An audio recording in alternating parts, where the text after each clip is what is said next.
ఇక వనపర్తి జిల్లా ఆత్మకూరును రెవెన్యూ డివిజన్గా ప్రకటించాలని అన్నారు ప్రముఖ న్యాయవాదులు.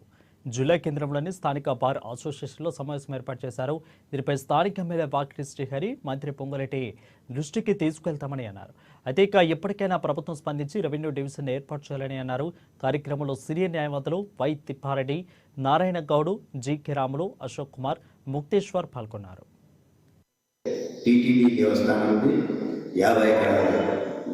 ల్యాండ్ ఉన్నది. ఇక్కడ పెద్దగా ఒక యూనివర్సిటీ కట్టాల్సిన తెలంగాణ నుంచి ఒక యూనివర్సిటీ కట్టే కూడా సరిపోయే స్థలం ఉన్నది.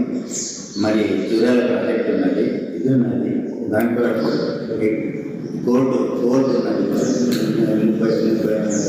40 సంవత్సరాలు అయింది ఇక్కడ కోర్టు ఎస్టాబ్లిష్ అయ్యి. మరి టెంపో ప్రాజెక్టు అన్ని ఫెసిలిటీస్ ఉన్నాయి. ఆత్మకూరు రెవెన్యూ డివిజన్ కావాల్సిన ఫెసిలిటీస్ అన్నీ ఉన్నాయి. ఒకవేళ వనపర్తి జిల్లాలో చేరడానికి మేము ముందు నుంచి వ్యతిరేకతనే వెలిపుచ్చినాము. ఆత్మకూరు రెవెన్యూ డివిజన్ ఆత్మకూరు ప్రజల చిరకాల కోరిక. ఈ బియ్యం ఇచ్చినా ఇయ్యకున్నా, ఇండ్లు ఇచ్చినా ఇయ్యకున్నా, రోడ్లు వేసినా వేయకున్నా, కాలువలు కట్టకున్నా, దూరాల డ్యామ్లకి నీళ్లు వదలకున్నా ఈ ప్రాంత ప్రజలు కోరుకునేది ఒకటి రెవెన్యూ డివిజన్.